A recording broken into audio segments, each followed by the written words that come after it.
পোনপ্ৰথমে ৰঙিয়াৰ বাগবাৰী অঞ্চলৰ ৰাইজক ধন্যবাদ জ্ঞাপন কৰিছোঁ। আজি 2025 9 ফেব্ৰুৱাৰী তাৰিখে আমি ৰঙিয়াৰ বাগবাৰী অঞ্চলত শৈশৱ the next generation smart school opening ইয়াত কৰিছোঁ। আৰু এই অপেনিঙত সমূহ ৰাইজক আমি জনাবলৈ বিচাৰিছোঁ যে ইয়াত আপোনালোকে আহক আমাৰ স্কুললৈ, শৈশৱৰ বিষয়ে আপোনালোকে জানক আমি কি কাৰণে এইখন স্কুল আমি ওপেন কৰা হৈছে আৰু ইয়াৰ বিষয়ে আমাৰ লগত জড়িত সকলে ইয়াৰ বিষয়ে কেনেকৈ সঁহাৰি কেনেকুৱা পাইছে?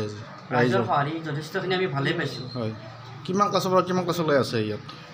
আমাৰ ক্লাছ আমাৰ ষ্টাৰ্ট হ'ব এবছৰ 8 মাহৰ পৰা ল'ৰা ছোৱালীৰ বয়স ন্যূনতম বয়স এবছৰ 8 মাহৰ পৰা আৰু উচ্চতম মানে বয়স হ'ল আমাৰ 5 বছৰলৈকে। ইয়াত আমাৰ প্লে গ্ৰুপ থাকিব, নাৰ্চাৰী থাকিব, UKG থাকিব, LKG এইখিনি আমাৰ থাকিব আৰু গোটেইখিনি ছেটআপ। আৰু লগতে আমাৰ যে ইয়াত এই স্কুলখনত যে আমি অকল যে পুথিগত আমাৰ শিক্ষা থাকিব তেনেকুৱা নহয়, ইয়াত আমাৰ এক্সট্ৰা কাৰিকুলাম থাকিব। মেইনলি আমাৰ সংগীত চৰ্চা থাকিব, খেলা স্পৰ্টছ আইটেম আমাৰ গোটেইখিনি থাকিব আৰু ছ'চিয়েল এক্টিভিটি থাকিব। ইয়াতে ল'ৰা ছোৱালীখিনিক আমি সৰুৰ পৰা যে ছ'চিয়েলিজম যে আমি কৰিব লাগে যে বা ছ'চিয়েল এক্টিভিটিত আমি জড়িত কৰিব লাগে যে সেইখিনি আমাৰ ইয়াত শিকোৱা হ'ব। পুথিগতটো থাকিবই, পুথিগতৰ লগতে আমি অন্য দিশখিনি আমি সামৰি লৈ যাম। এডমিশ্যনৰ ফিজ কিমান এনেকুৱা কিবা সেই আছে নেকি? এডমিটমৰ মানে এডমিশ্যনৰ যিখিনি ফিজ সেইখিনি আমাৰ এতিয়ালৈ আলোচনা হোৱা নাই, কাৰণ আমাৰ ইয়াত এখন গভৰ্ণিং বডি আছে। এই গভৰ্ণিং বডিখনত আমি আলোচনা মৰ্মেহে আমি এইখিনি আমি ৰাইজক আমি জনাম আৰু এই মুহূৰ্তত আমি ক'ব পৰা ব্যৱস্থাত নাই। হয়, সমগ্ৰ অসমত মানে কিমানখন আছে শৈশৱ কিমানখন আছে স্কুল মানে সমগ্ৰ অসমতে? প্ৰায় 40খন আছে। 40খন। ৰঙিয়াত মানে প্ৰথমবাৰৰ বাবে আজি ওপেনিং কৰা হ'ল। এইখন প্ৰথম হ'ল। স্পেচিয়েল গেষ্ট কোনোবা আহিছিল নেকি আজি?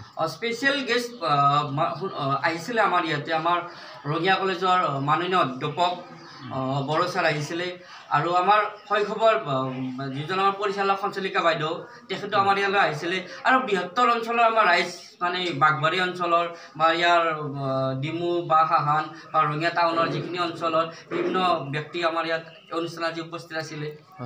প্ৰথম কথা খুব ভাল লাগিছে, শিৱসাগৰৰ পৰা আৰম্ভ কৰা শৈশৱৰ যি যাত্ৰা আজি আহি ৰঙিয়া পাইছে, গতিকে আমাৰ বহুত ভাল লাগিছে আৰু আমি আশা কৰিছোঁ ৰঙিয়াবাসী ৰাইজৰ পৰা আমি সেই সহযোগিতা পাম যাতে আমি অনাগত দিনত ইয়াৰ শিক্ষা ব্যৱস্থাৰ আৰু অলপ উন্নতি কৰিবলৈ আমি প্ৰচেষ্টা অব্যাহত ৰাখিব পাৰোঁ। অন্য স্কুলৰ তুলনাত কি সুবিধা আছে আপোনালোকৰ এইখন স্কুলত? অন্য স্কুলৰ তুলনাত বুলি ক'লে সাধাৰণতে মাধ্যম হয় ইংৰাজী মাধ্যম হয় নহয় অসমীয়া মাধ্যম।